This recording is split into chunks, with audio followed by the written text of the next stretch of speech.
many of you are aware of. And thanks for recording it.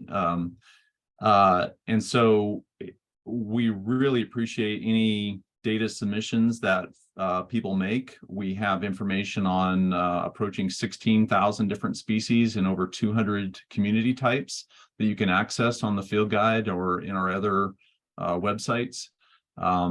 But again, I want to, the focus of tonight is to say, how can you contribute data to us and to expose iNaturalist to you? Our philosophy is that however you want to submit data to us, that's the right way. And so if you like gathering data and putting it in Excel spreadsheets, we append those all the time. We have a whole variety of survey 1, 2, 3 data forms. If you're really serious about, submitting large volumes of data and you're a very expert person in identifying some species, that would be a great way to go. And tonight we'll talk about iNaturalist as one way to submit data. The reason that we are emphasizing iNaturalist is that the volume of data that iNaturalist is gathering around the world is quite impressive. And you can see here, I gathered these statistics very recently. So 126 million observations that they've gathered worldwide.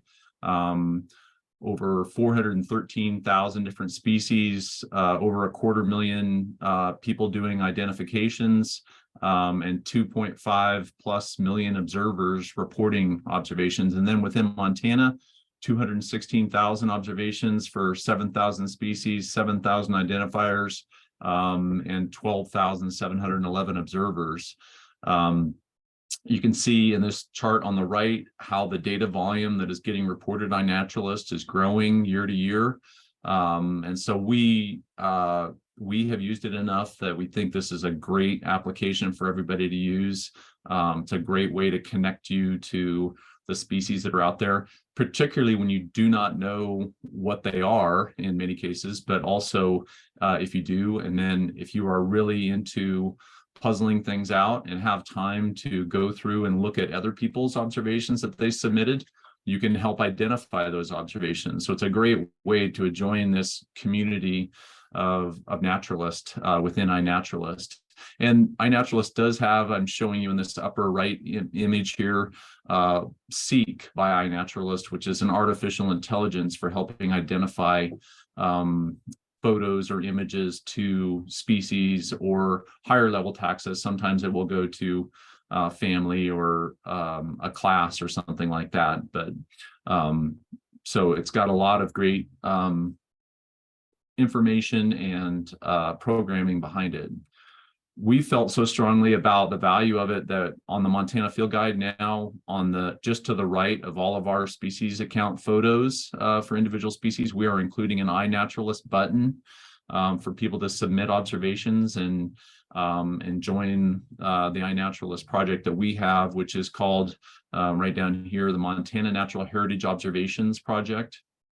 And we'll go through that. There's a link here directly for that. That you can find in the recording when you get that back. I just want to take a few minutes to talk about how we're integrating the data, and we have worked out workflows for plants and animals and natives and non-native species.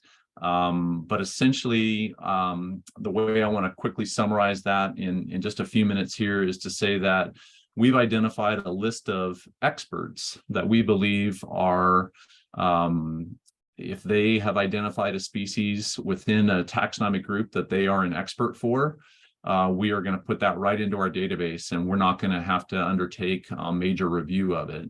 And so we've got a data process behind the scenes going now where we can download the iNaturalist data, compare it with a table of experts that we have, and we're curating that expert table. And so that would be one thing I would say just to the general group is if you feel like you are an expert in an individual taxonomic group, we'd love to hear that, and we could potentially think about including you on that expert table. And so don't want to get bogged down in this, but essentially with these workflows that we're still working out, but we're gaining momentum on it. We were able to add 29,000 observation records from iNaturalist in late November of last year. And so we're looking at, again, automating as much of that as possible. And we also had some neat things that came out of that. Append, here's an example for small flower columbine that our senior zoologist had submitted. He was out doing some zoological field work and just saw a columbine that he thought, hey, that looks neat. I'll take a picture of that and submit it to iNaturalist. And all he said at the time, here at the top, is columbines. And then others agreed. And then Scott Mincemoyer, who you'll hear from tonight, said, wait, I can identify that as a small flower columbine, which happens to be a species of concern. And the last observation submitted for that area prior to this observation was 1991. So it had been almost a 30-year gap that this species had been reported in an area. And so super important observation, and Dan did not realize that at the time. Another example from the zoological realm, the red line in this image for meadow jumping mouse was what our range we had delineated for the species prior to this observation getting reported on iNaturalist. And that, again, allowed us to extend the known range of the species. And then we're modeling the predicted habitat suitability for that species. And so that observation is helping us model the species distribution within its range. So really valuable record there. Another one here for barred tiger salamander, the range shown in purple observations. And then we had this observation reported in the Ovando area. It was being eaten at the time by a garter snake, and there's no doubt about it, that's a barred tiger salamander.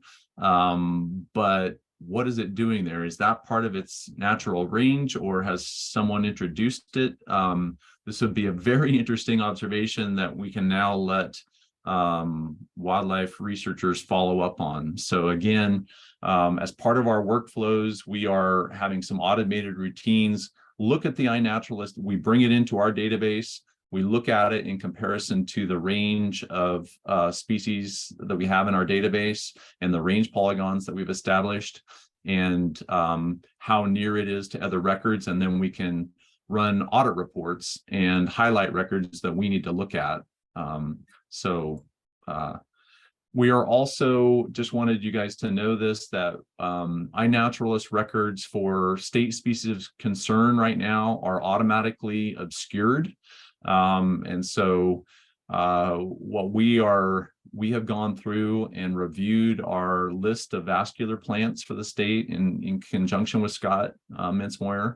And then we put that out to our agency partners. And this was the list of species that we are recommending be obscured. So not all species of concern should be obscured. We limited this list to species that we felt were at risk of collection. And so we are going to be kind of lobbying iNaturalist that for all other species that are not on this list, that we're able to share precise location information on those species. I just want to make sure that you know that we're doing that on the animal side as well. And this is that list of species. If you want to look at the recording and pause it later, you're welcome to do that. Again, focused only on species rather than obscuring all species of concern. We can get some very valuable information on some species, and then that are not subject of persecution or collection. I'm going to take you through how to add observations within the iNaturalist. So we will go through this step. I wanted it here in the recording just so that you have that. But essentially, we're going to log into iNaturalist, navigate to a project, and then we can add individual observations. You can also just go ahead and compile a bunch of observations in iNaturalist and then add them to our Montana Natural Heritage Observations project in a bulk mode. And this slide is stepping through how to do that. And we'll do that live on the website here in a minute. But essentially, we'll go to the dashboard, which is up in the upper right corner of the iNaturalist platform. And then we're going to click on Edit Observations. And then there's a batch edit button, and we are going to edit. We'll pick individual observation records that you have, and then we can tag them to, again, the Montana Natural Heritage Observations project here that I'm kind of holding my mouse over. You can also set up alerts to become aware of records that are submitted in your area. Or for certain species. If you're really interested in some species, you might set up an alert that covers the entire worldwide distribution of the species, and you'll get an announcement that that species has been reported. Or you could say, I just want to do my local area, and you could choose some taxa within your local area that you want to see. And maybe you are into identifying those taxons, so you could set up those alerts. Also in this PowerPoint that I'll share, we've included a list of iNaturalist resources. And so the first one here is Seek by iNaturalist. Again, that's that artificial intelligence software that can be used on your smartphone as you're using iNaturalist. You can literally hold it up. You don't even have to take a photo if you don't want to, and it will suggest an ID. Not always accurate, so be very aware of that, but it might be helpful in getting you to a certain taxonomic level that you might be able to report within iNaturalist. I'll go through a little bit more on how you can do that within the app here in just a minute. Other iNaturalist resources for observers, they have a bunch of videos and tutorials, and I'll show you how to access that within iNaturalist. We also have a video on how to do exactly what we're talking about tonight, adding observations to our Montana Natural Heritage Observations project. So we've included that link for you. And then again, how to submit data to our project. And then I wanted to mention that either Dan Bakken, our zoologist, myself can help you out in general if you got questions, or on vertebrates. And then Scott Mincemoyer, who's again with us tonight, said he would be willing to help people identify vascular plant species. And I'm going to try to reach out to other vascular plant experts and see if I can increase this list of people that we might be able to ping for help. But essentially, if you type in @ and the person's handle on iNaturalist, and there are the handles, then you can send a message to them. And with that, I'm going to end the PowerPoint and just go over to iNaturalist. And I want to make sure, could someone confirm with me that you're seeing that or iNaturalist on the screen right now? Yep, I can see it. Yes. Okay, great. Thank you. I just want to start, again, I want to remind you, I'm not an iNaturalist expert, but what I use iNaturalist for all the time is for reporting observations of species that I don't really know the identification of, because I'm submitting actually observations of species that I know the identifications of to our within our Survey 123 Heritage Observations project, and that goes right into our database and then is available on our websites the next day. So again, I think you can use iNaturalist in whatever way it suits you, but I want you to know that if it suits you well, your observations, if you, especially if you stick them in the Montana Natural Heritage Observations project, they can contribute to the Heritage Program's databases, and then you're helping us understand better about the distribution and status of species around the state, and helping natural resource managers do that. So again, I just want to take you through the menus here in iNaturalist. And first is, I'm going to just go from left to right. I'll skip over observations, but we'll look on Explore here. Right now, we're seeing the entire world. So there's the number of observations in the world, number of species that have been reported, number of identifiers, number of observers. We could go up to the top here and say, well, I want to only see observations for Montana. And then you would get the statistics for Montana. If you wanted to see this right now in a map instead, you can see it in map form there. You could see the list of species if you click on that, and you could just go down the list of species. You could see a grid of photos. You can again then refine that and say, well, I only want to see species in Helena, Montana. And again, you'll get statistics for the number of species reported, identifiers and observers, and what's being reported around you. And then, that's a great situation where you can say, well, alfalfa looper, that's something I think I've seen before, and go check out that alfalfa looper observation. Let's go back and we'll go up to the menu at the top. On community side of things, you can look for individual people, projects, and we'll do that right now, projects. And we could search for projects in Montana or wherever you are. This is a great application to use while you're traveling in particular. Right at the top of that Montana list is our Montana Natural Heritage Observations Project. So if we click on that, we get information on the project, 14,776 observations, 3,121 species, 69 people submitting observations to that. If you remember earlier, I said we had appended 29,000 observations to our database from iNaturalist this last fall. We are casting a broad net when we will go to any observation in Montana.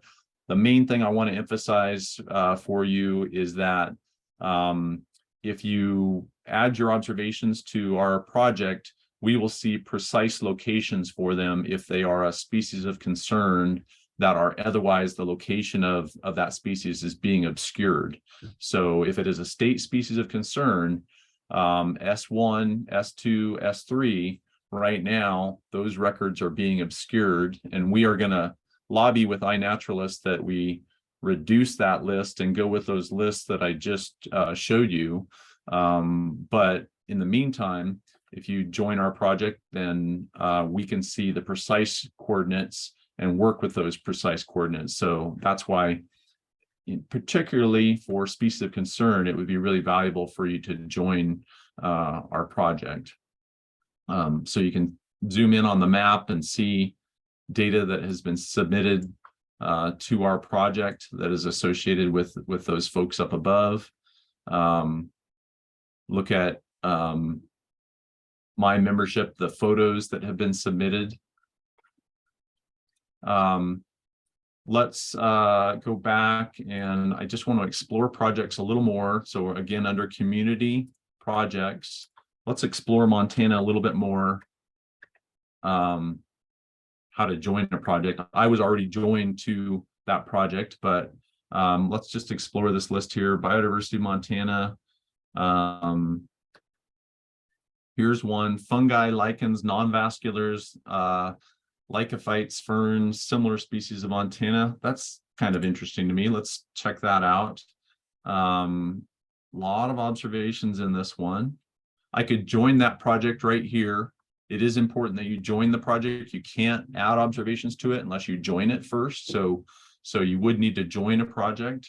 Again, I'm not all that familiar with this project, but let's just check it out. Maybe read a little bit more. Oh, this is kind of an interesting one.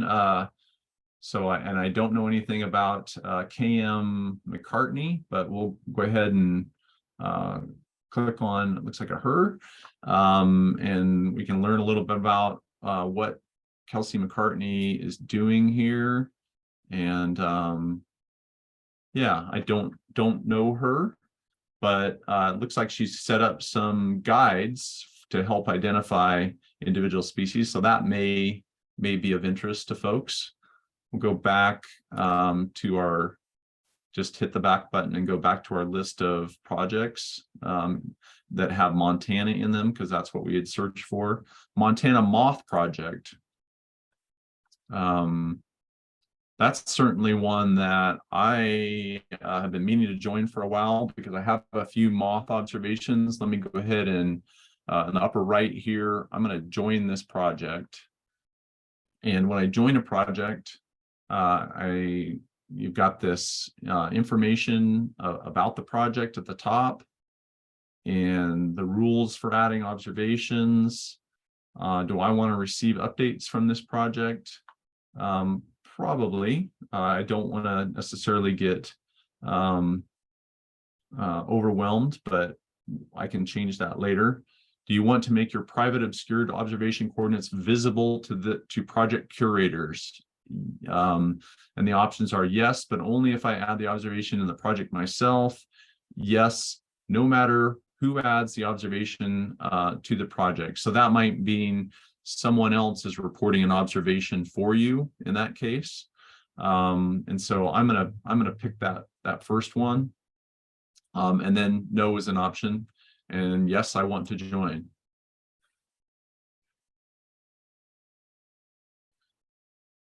So now at that point, I could add observations to the project, and a little bit easier to do this on your smartphone. And what I actually would probably not recommend doing it this way. I would recommend just getting the observations in, and then we can add them in batch mode. So I will show you how to do that. I guess right now we'll go ahead and do it. So I've joined that Montana Moth project. The first step in adding observations in batch mode is to come over here and hover over your personal icon. You can see your account settings here. You can sign out. We're going to go to the dashboard. And then on the dashboard, I'm seeing my observations here. I'm going to go to edit observations. And then your observations that you've reported are going to pop up on the map on the right, and you'll see a listing of them here on the left.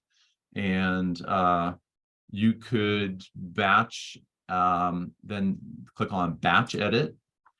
And then we are going to select all in this case, and then add to project. And then the projects that I've just joined, you saw that I just joined the Montana Moth project. These are mostly fungi and weeds that at the time I didn't necessarily know what they were, where I was testing out iNaturalist. I'm going to add all of those to the Montana Natural Heritage Observations project by clicking add there.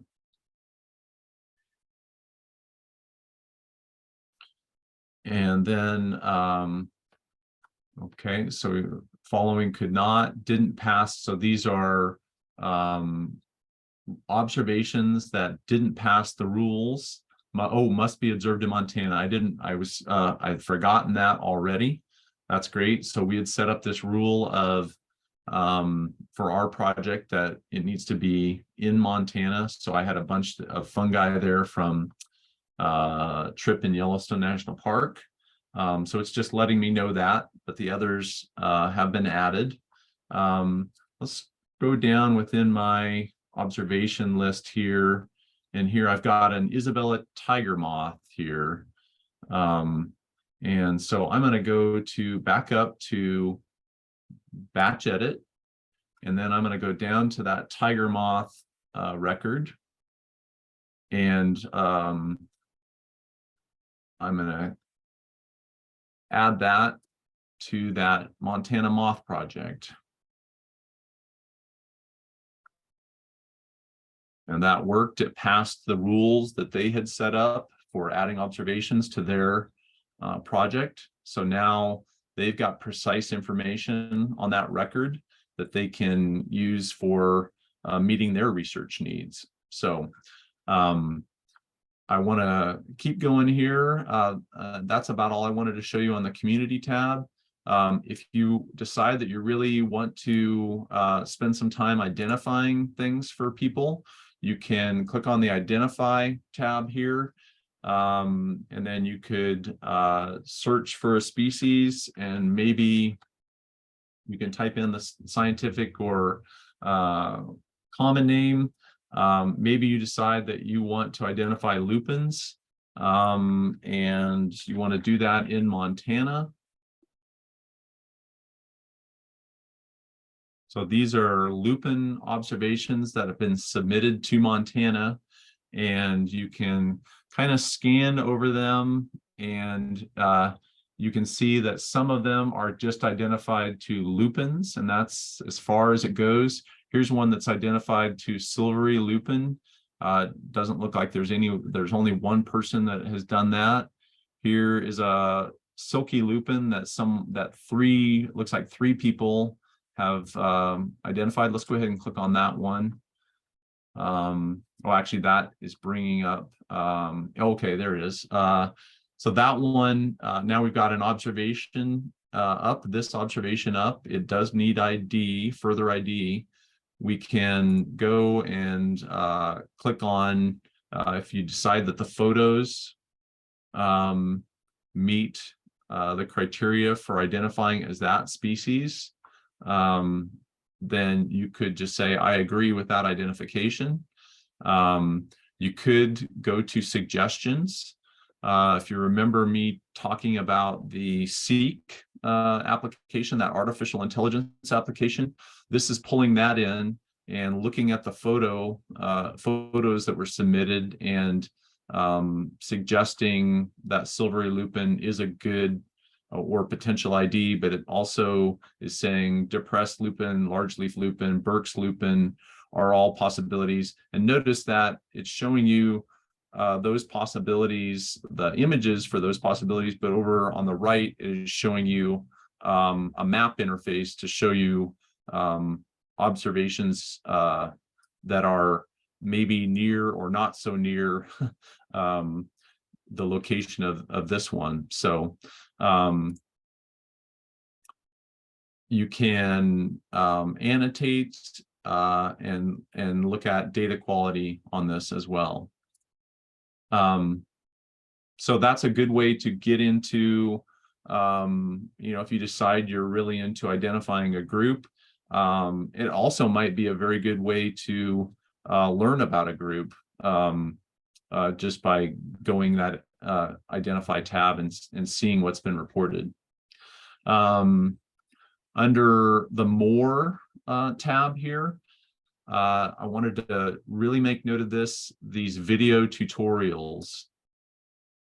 So there are tutorials here on adding observations either on a mobile device, adding observations via the web, how to take identifiable photos, how to use the Identify page that we just kind of went through, geotagging your photos, a whole really broad collection here of videos.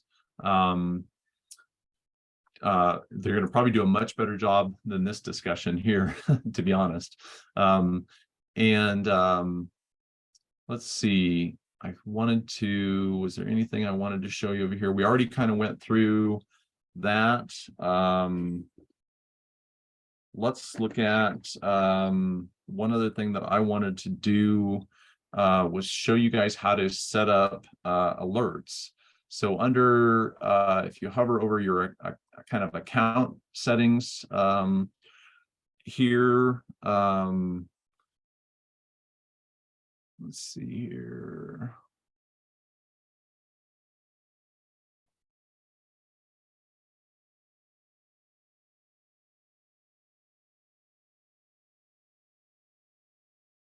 I want to make sure that I'm getting this right here.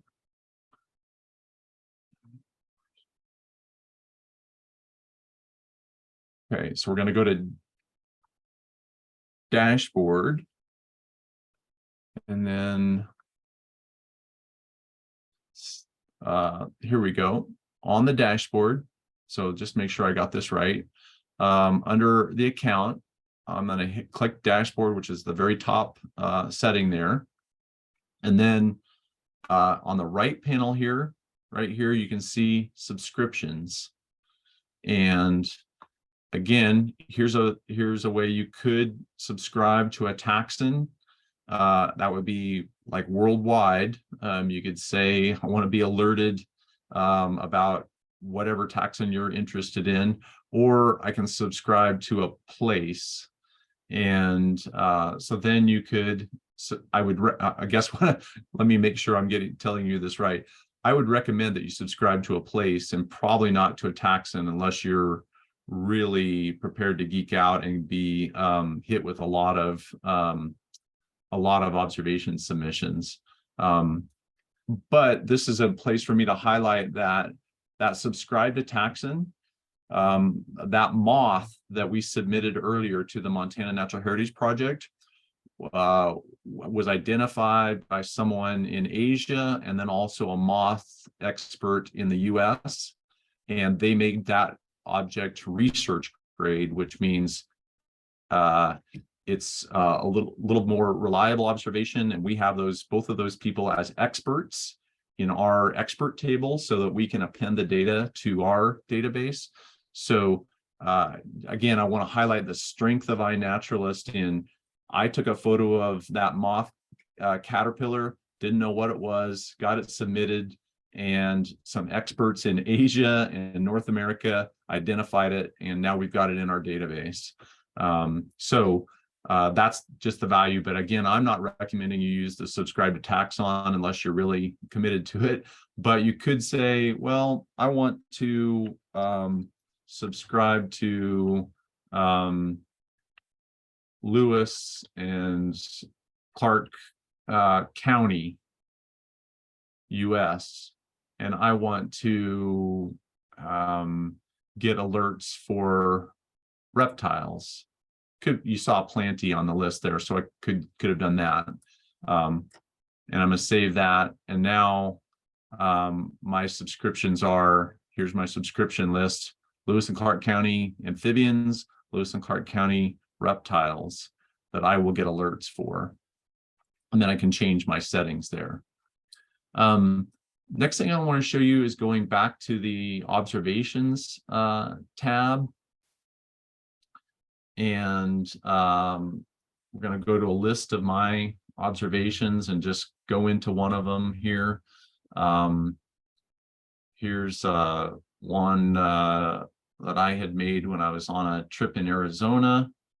And I didn't know what this is. I was walking in a wash in Arizona, pretty cool plant that I was like, I want to learn more about this. So Hiram Baker suggested an ID, Devil's Trumpets, Warren Schmidtman. Oh, and then I was just looking at this today, actually, and was seeing, well, I've only got one other person, or one person that has, I didn't put any ID on it at all. I just put the photo into iNaturalist, and then this person found it. But on the observation list, once you're in an observation, you can scroll down, and I wanted to make sure that you could see this top identifiers of Devil's Trumpets. So if you you think you've got a certain species, you can enter that, and then you can see top identifiers for that species. And so Warren Schmidtman has 7,354 observations that he's identified to this species. So I thought, hey, Warren probably knows what he's talking about here. So I said, at Warren Schmidtman, could you help me verify the species ID, as I am not familiar with it? And I sent that off to him. And so because I've hit at Warren Schmidtman, he is going to get a message up here in the upper right of your app. He'll get a message similar to these messages. And hopefully he'll take the time to verify that identification. So just wanted to make sure you know that if you can get a species identified to a certain level, you can make use of these top identifiers to help further identify it. The other thing I wanted to note is if you know the handles of the iNaturalist handles of people, you can come in and check your inbox within iNaturalist, and we'll just check out a person here. I had sent a person who I was told was a fungal expert saying, "Hi, Kurt, would you help me identify fungi?" And he said, "Yeah, that's fine." So this is a person who's agreed to share his handle with everybody to, say at KO Mill 277, would you help me identify this observation of fungi in Montana? He's willing to be put on a list of people willing to do that. So thank you, Kurt. I will respond to him later. I think that is giving you a good flavor for this. And again, though, before I hand it off to Scott, I just want to note that under more, you've got these video tutorials. Another thing to highlight is under community projects, find the Montana Natural Heritage Observations Project and join it and say, yep, I want my observations to go to them unobscured. And then beyond that, you can see that I'm barely touching the surface here in terms of ways that you can use iNaturalist. But there's a great community there to help out. So Scott, why don't I turn it over to you? I'll stop sharing my screen.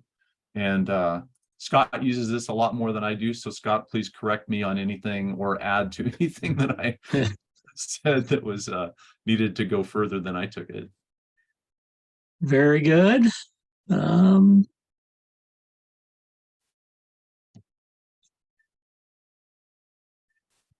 Let's see. Yeah, are you able to see my screen at the moment? Yep, we can see it. Okay. Looks good. We can hear you well. Well, thanks, Bryce. It's interesting just watching what you went over and seeing how you use it and some of the capabilities that I haven't even explored, or I go about it in a different way when I'm using iNaturalist. It is such a robust architecture with so many capabilities that typically an individual user will only use a small portion of it, or you'll end up going about a task in a certain way. And I see Bryce goes about it in a different way. So I'll try not to duplicate what Bryce did, but kind of build on what he showed you and show you how I tend to go about adding observations and identifying records. I do want to start, I guess. I will show you just briefly in a PowerPoint presentation with a few slides how to enter observations with your smartphone.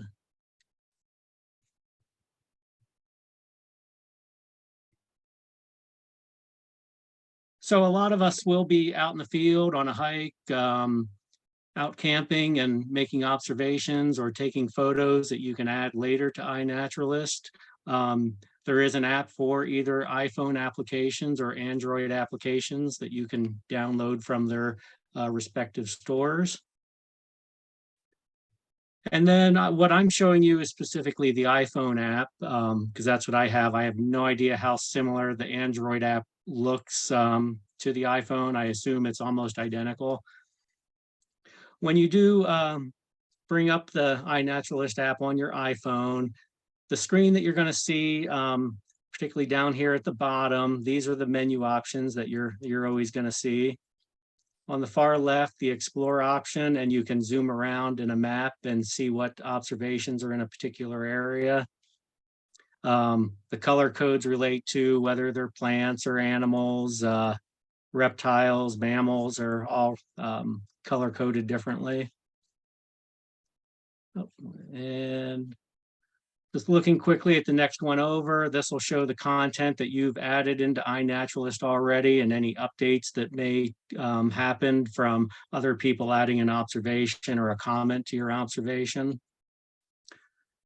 The middle option here under observe, this is where if you're ready to actually add an observation into iNaturalist on your smartphone, this is what you choose. The two main options that you're going to be concerned with are the camera or the camera roll. The camera option is if you're standing there at a plant that you want to add into iNaturalist, you can take a photo right then and there. It'll add it automatically into iNaturalist, and then you can start attributing the photo.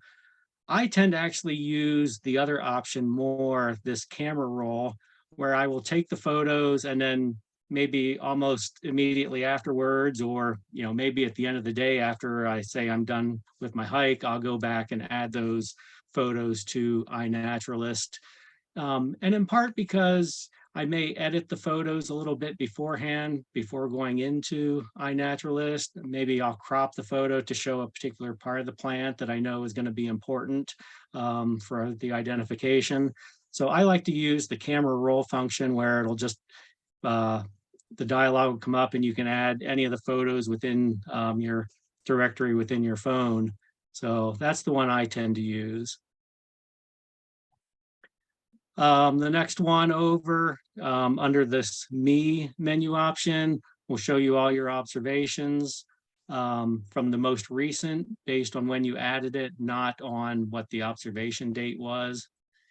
And then these numbers right here refer to other people that have identified the observation.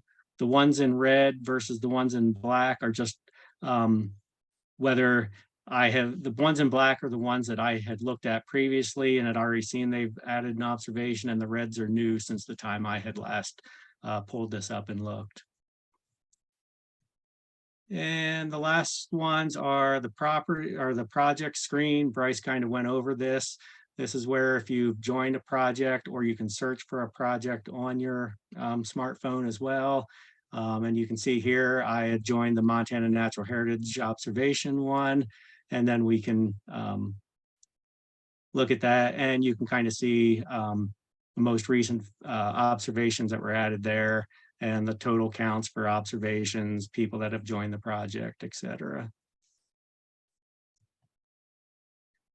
So with the smartphone, when you do choose that add an observation and the camera and camera roll, this will be what comes up next in the dialog. Here already, I added the photo, so you would click on the empty box. I added these 3 photos right here of a plant, which in this case was a draba, a little mustard.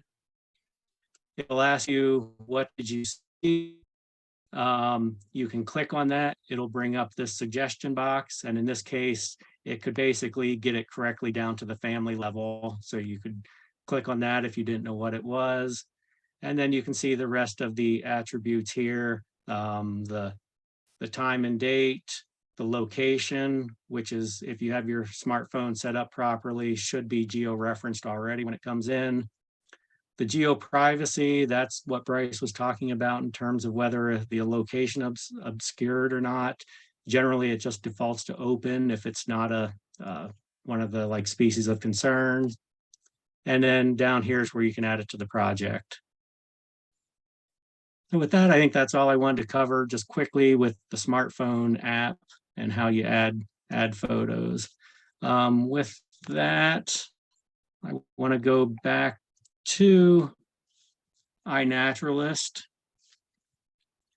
And on this screen should look familiar. The few things that I really want to cover here is we'll add a few observations. I'll show you how to do that in a different manner than what Bryce had already showed us. The only thing I need to do here on my screen is, let's see, how do I get some of the Zoom stuff out of my way to see the correct menu stuff? Some of it's blocking my screen.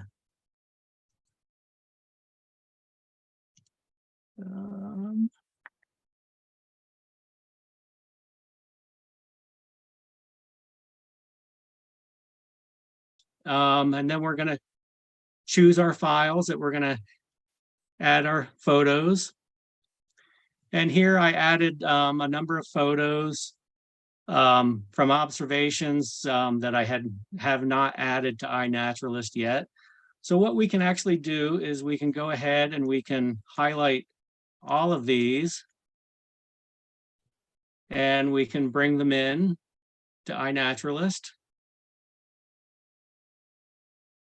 And it's slowly adding them all in.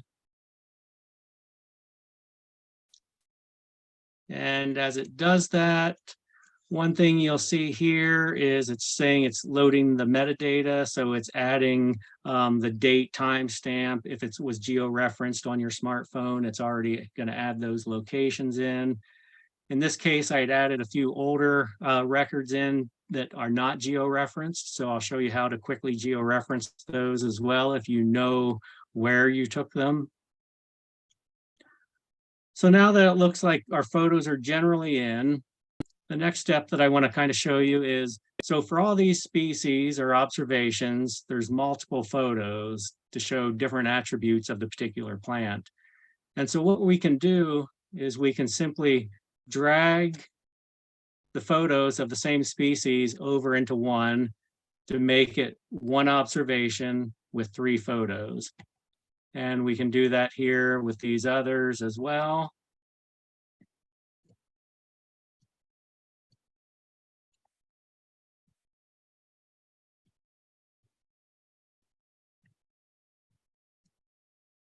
And just a couple more.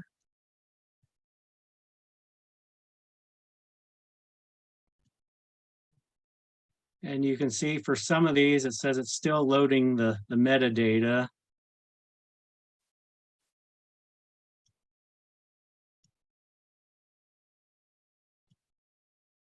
Oops. So it's important to remember to do that. You'll often see people that have multiple photos that are the same plant, and they're adding them in as different observations instead of adding them in as one observation with multiple photos. So in this case, let's look at this one here. This particular plant here, which is probably hard to see on your screen, is Crepus nana. And so we can go ahead and we can start typing in that name. And the one thing that's nice about iNaturalist is you can see I called it Crepus nana, and you can see it has a different name here. So Crepus nana is kind of the old name now, and this is the newer name that it's being put under. But it does have a lot of synonyms in there, so you don't necessarily need to know what the newest name is. It has that synonymy built in. So we can select that. We have the date that it was taken. What we are missing is the location. So we can click on that. And this particular plant, I know, was taken on a hike with Bryce in Glacier National Park. So if I can, and this was at Dawson Pass. So you have to be able to kind of zoom your way around and find where you're at. And I need to find like 2 Medicine Lake. Where am I? Need to go down more, don't I? Okay, and once we get up here, I know Dawson Pass was right up here.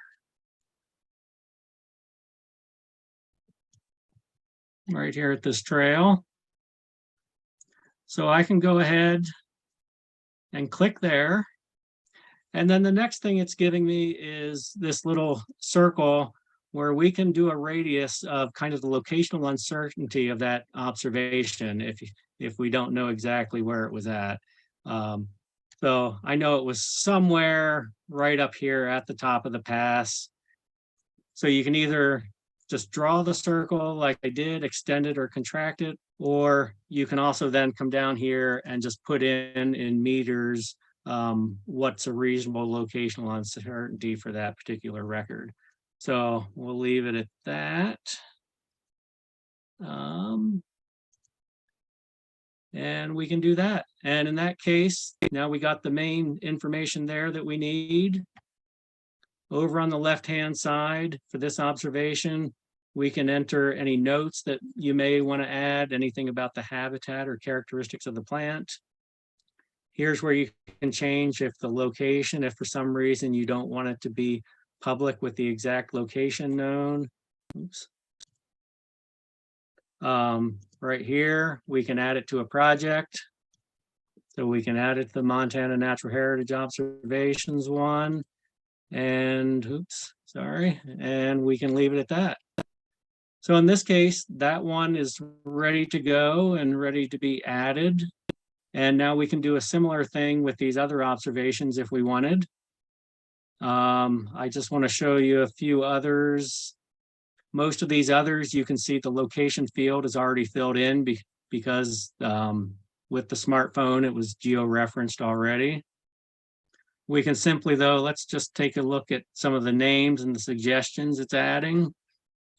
In this case, this is Coryphantha missouriensis, or the newer name, it's being thrown under Escobaria. So I believe that's correct. So we can do that. Same thing for this one. I believe it's Veratrum viridi.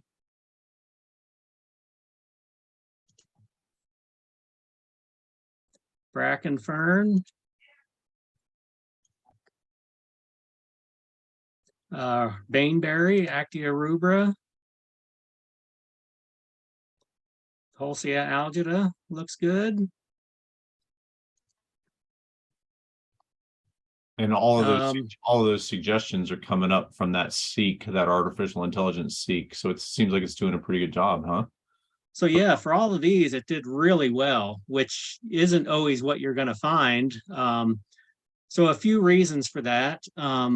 Depending if it's a species that, you know, is fairly distinctive, doesn't have a lot of lookalikes, like lupin, for instance, a lot of our asters, you know, it's much harder for it to tell you exactly what species it is. All of these were fairly distinctive.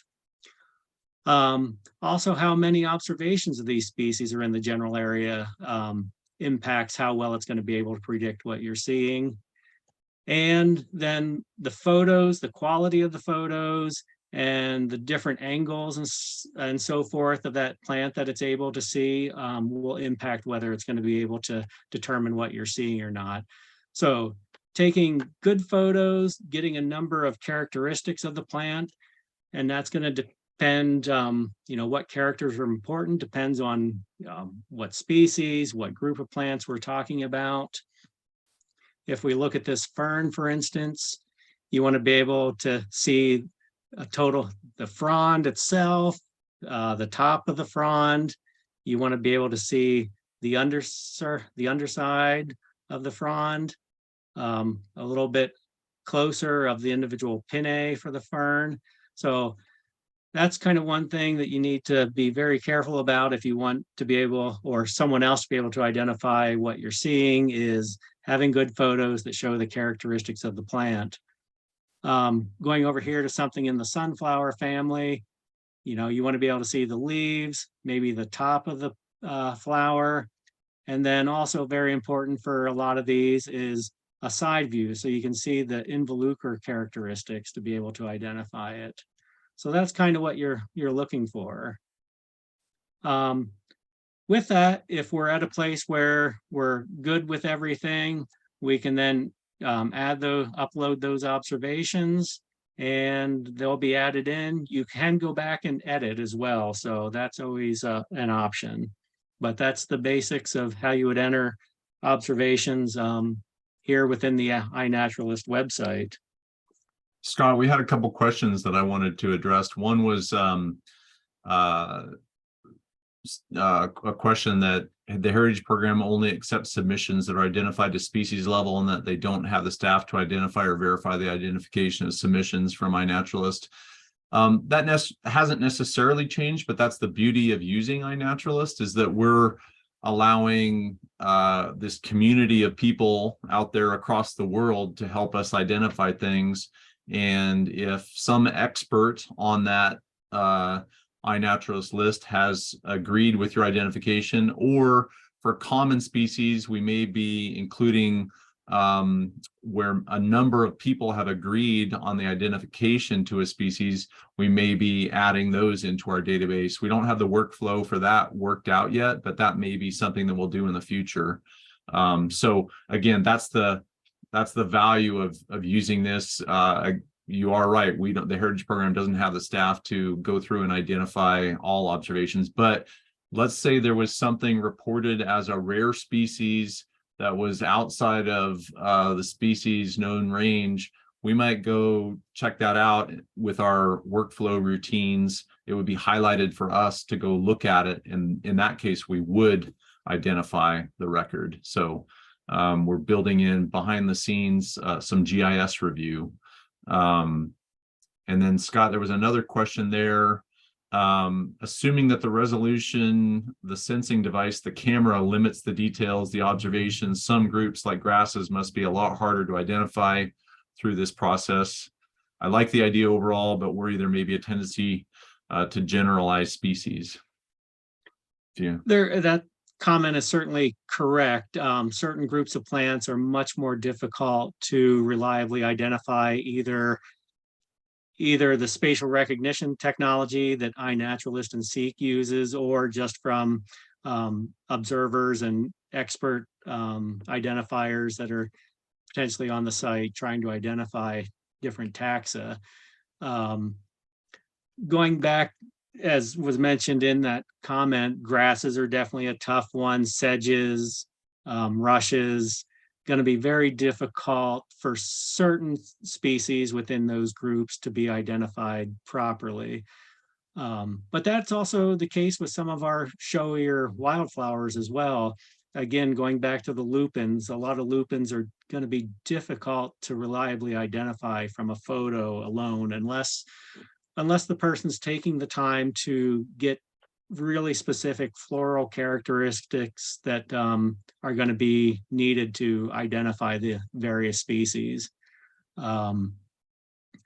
Delphiniums or larkspurs, another group where you'll see a lot of observation records that are just in the data in iNaturalist at the genus level, because they're not really possible to identify to species. With that, I'm going to get out of here, and I think I will go just talk briefly about the identify function a little bit more, and then probably I'll wrap it up and just leave time for questions. So Bryce had talked a little bit about the identify function. I'll show you a little bit how I tend to use it. Either a particular group of plants, say a genus or family, I typically may search for. And then as he did, oftentimes I'm going to go and I'm concerned about Montana taxa. Here we could either type in vascular plants, or you can go over here and use some of the pre-built filters. Here's one for plants right here as well. And then you can also kind of use some of the other filters that are here as well. But we can go through, and if you do it just like this, these are the newest records first. So looking just at plants, you can see there's over 1,600 pages of plants that have not been identified. So times 30 per page. So there's a lot of plants out there to still be identified, a lot of observations on here. With that, if we just look quickly at a couple examples, here's one nice easy one to identify, bear grass. So the person who has already submitted it added it in with that identification. If we agree, which in this case can simply agree with that identification, and done with that one, and we could simply move on to the next. So some of them are easy, go quick. Others are next to impossible to identify the species. So it's kind of a mixed bag what you find. I I do want, tend, Scott, I'm going to interrupt for just a sec because I wanted to note that on the both plants and animals, we've identified a list of species that just are not going to be identifiable with photos. And so we have that built into our workflows in terms of the heritage side of things. that is a nice functionality. For plants, what Bryce had already kind of mentioned, I mean, there's certainly a large community of people, general plant enthusiasts and so forth that are on the site and adding identifications to these records. But then there are a number of, experts that have interest in a particular taxonomic group that are on here. And, they may be in Europe or Asia or just about anywhere in the world. And they have a great background on a particular, it might be a genus or a family of plants. And they're adding a lot of identifications for our stuff here in Montana. So it's great to see that as well. So there's a number of different groups where that's the case. See if there's anything else that I want to cover that Bryce hadn't really mentioned. I guess the one thing on this identify function that I will mention is, even if you're not comfortable or don't have the knowledge to identify something to a particular species, but you might be able to say, if you find something on here, let's say a paintbrush, and it's just in here as a plant or a vascular plant or something like that, and you can at least say that it's in the Castanea genus, a paintbrush. It's very beneficial and helpful to actually go ahead and add those identifications just to a family level or a genus level. And the reason why is because some of those other experts that are out there for those particular taxonomic groups, they'll actually go up here and search for Castanea. And so then they can quickly kind of go through all of these and add their identifications. So if it's not already identified to the genus level, then they won't find it and be able to add potentially a specific identification to it. So definitely add those family and genus level determinations if you feel comfortable doing that. I'll add one other quick comment. I'll add, you can withdraw or delete an ID as well. So if we go in here, and I will go ahead and do this so you can see, if I agree with this, you can go down here and I can withdraw that, which will simply cross this out. So it'll stay there that everyone can see, but it will be crossed out saying that I withdrew that.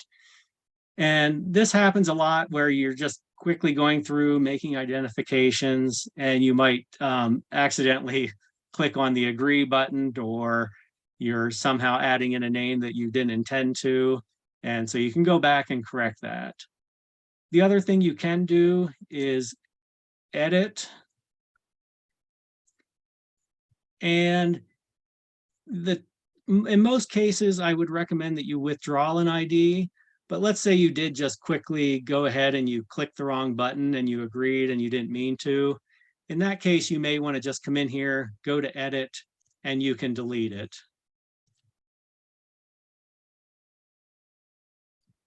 So that it'll be completely gone and it will not show up anymore for anyone to see. But we don't really recommend people do that if they want to go back to something that they did a long time ago and they were wrong and they're trying to just get rid of it. That's really not what that's for. But anyways, those two options do exist. With that, I think I'll just stop and open it up for questions.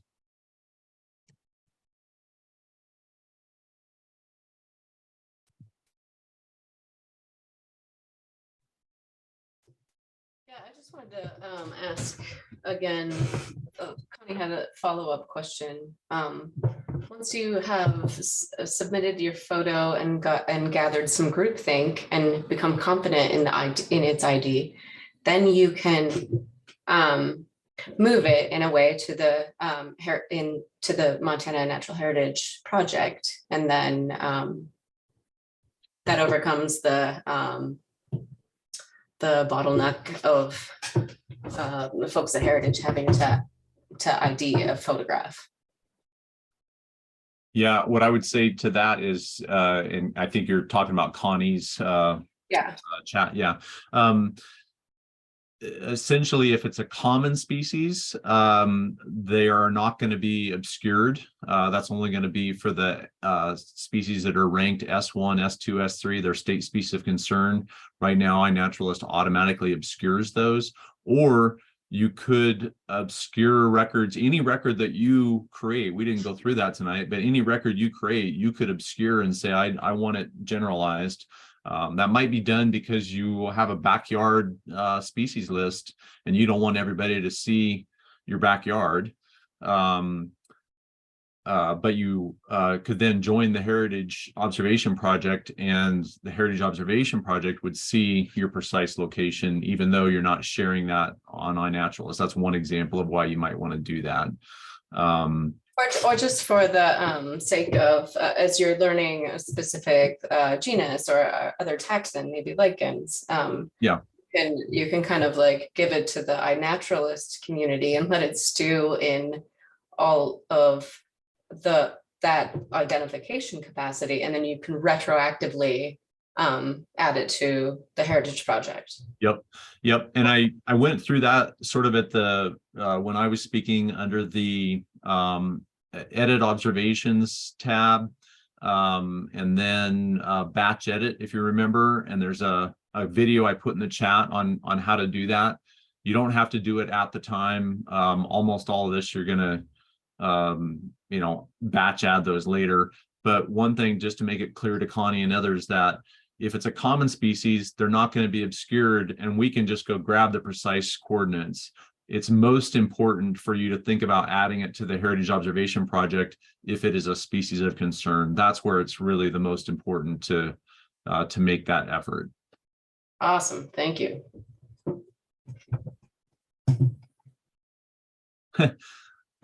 So Jane is saying, I've been too intimidated by naturalists to submit observations in the past. Jane, I would just encourage you to again, the way I use the app, I'm a zoologist. I know how to identify a lot of animal species. I use it to submit weed data that I want to document, or invertebrates that I have no idea what they are. A really cool beetle, a really cool moth, something like that. I submit it, and I might just, all I know is, hey, this is a moth. That's all I put on the record. I don't need to know anything else. And then, as Scott said, some expert out there, maybe in Asia, can put an actual species ID on it. And then you have the satisfaction of saying, I've got this particular moth species in my yard, and you can go look up information on it. You don't have to do a thing. You shouldn't feel intimidated about it. You do not need to to identify it to species unless you're super confident in that. Don't feel that you have to. You could just say it's in this family, it's in this genus. Again, I'm using it. I don't want to say it this way. I kind of use it as a dumping ground for all the stuff that I don't know what it is. And right now I'm really big into putting photos of fungi in there, because I don't know my fungi very well at all. And we're gearing up to work with a bunch of fungal experts that you saw part of my communication there tonight. And they're gonna do those identifications. So you can contribute amazing things. I gave you that example, Dan Bakken, at the beginning with the Aqualesia brevistyla. He didn't know what he was submitting on that columbine, and it's an SOC, and it hadn't been observed for 30 years. So, amazing contribution, just because he thought, hey, cool flower, I want to take a photo of it and submit it to iNaturalist. So don't feel intimidated. Yeah, as Bryce said, I mean, don't feel like you're going to be judged if you're wrong, or by putting something in there, or if you're just putting it in there without an ID, or just use whatever iNaturalist tells you it is, and just put that as the initial ID. Great way to go, but I definitely encourage you to put your observations in there and don't worry about whether it's right or wrong. As long as it has a good location and date, what it actually is kind of irrelevant at first. And I must say, actually, by doing some of the work that I've been doing with Bryce for the Heritage Program and reviewing species and creating range maps, iNaturalist has become one of the main data sources that I look at, along with a number of different herbaria data sources and a few other different data sets. And by going through observations, sometimes ahead of, say, creating a range map for a species, I'll look through the observations on iNaturalist, make corrections and determinations for species. And I've learned a lot in the process by doing that, looking at different characters or seeing if there's a different character that I haven't really paid attention to be able to identify a species from a photo. And I've learned a tremendous amount over these, say, last 2 years as a result. So I look at it as a back and forth situation that I'm gaining as much personally in my knowledge as what I'm lending to the program. And to add to that, Scott is one of the most knowledgeable botanists in the state and has been drawing range polygons for us for various species. And I know at least in 2 or 3 situations where you've drawn the polygon and then iNaturalist, you had iNaturalist records extend the range beyond what you thought it was, right? Definitely. Yep. Just trying to read the comments.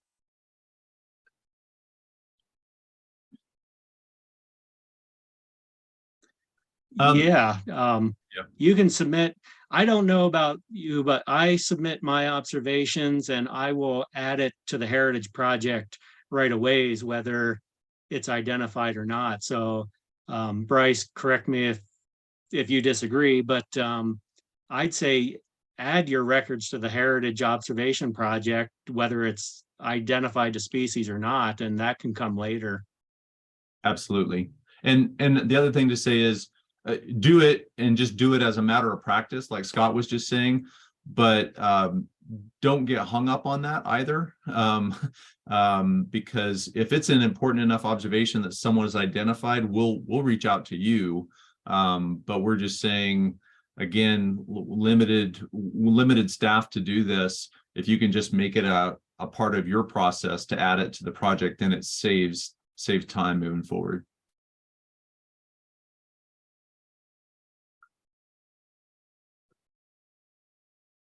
Other questions? I might just take this completely in another direction if there are no more questions. But you guys will like, because I know that anybody can hang in for an hour and a half is going to love this.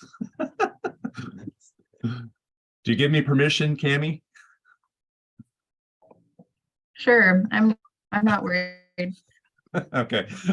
I'm going to share another website with you guys that I just became aware of.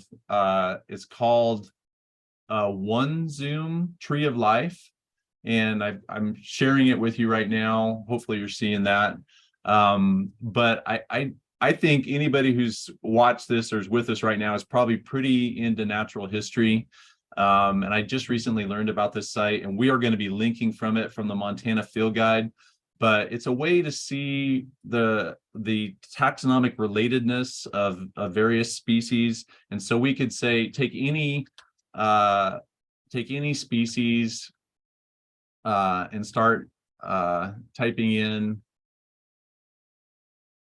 And then, yep, that's the correct one I was after. And then it will zoom you into the tree of life and show you how it's related to other species. So this Ute Ladies Tress, the most closely related is Spiranthes zalabruckneria. And then I'm zooming out, that's me moving my mouse. But then I can see the other Spiranthes that it's most closely related with. And I'm going to just keep zooming out, but you can kind of see that's closely related to Custer orchids.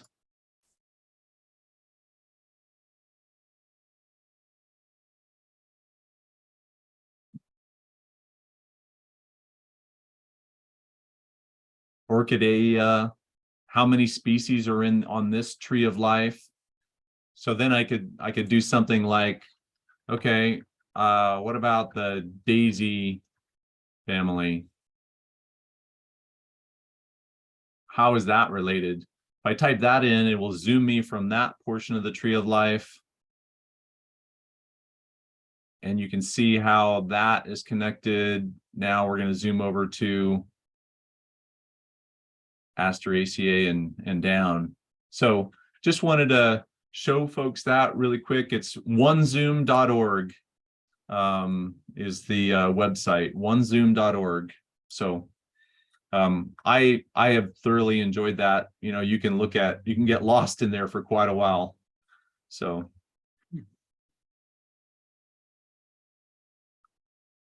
all right, back to our regularly scheduled program. Any more questions about iNaturalist?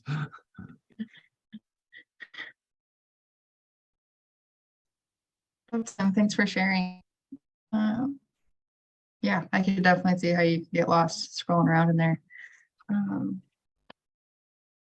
Yeah, also really, you know, I think it's neat just the connections you can make within iNaturalist, and sort of, you know, become sort of a broader community of naturalists across Montana or just across wherever your travels take you, whether it's anywhere in the world or anywhere in the States. So, it's neat how big it's gotten over the years, and that you know, folks can contribute in lots of different ways, even small ways, like you mentioned. That's really, I think that's neat to be able to just contribute, to identify something to genus or even to family or something that helps the process go deeper to further get things ID'd. So yeah. It really has been a great community.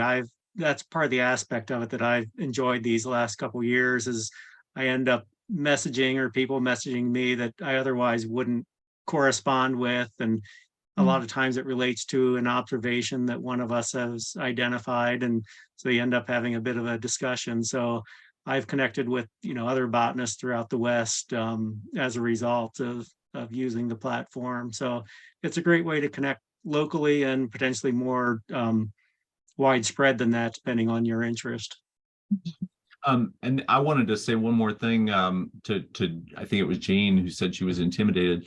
We are going to be, like I said, gearing up on fungi and trying to get experts to identify the fungi. But if you just want you to kind of have this scenario in mind, if you go around and take pictures of every fungus that you see, and then that's out there, and all you've said is this is in the fungi, we are going to take note of that, and we, even if you don't, we will kind of say, hey, so-and-so on our expert list, can you help us identify this fungi? And so again, it's taking advantage of that community aspect.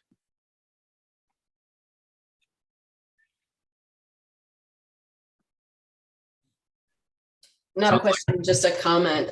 Scott, I can't help but notice that you submit butterfly and moth observations from roughly the same flowers of the same rubber rabbit brush. And I just think it's a really dang cool record of just having just log in the bugs in your backyard at a static location. That's a really fun way to look back in history. It is a lot of fun. I really enjoy, you know, watching the pollinators on some of these plants that I'm, and yeah, a number of them, it's easy to see where I live on iNaturalist due to the cluster of observations right around my house. So not a secret. Cool. Thank you. Yep. Thanks.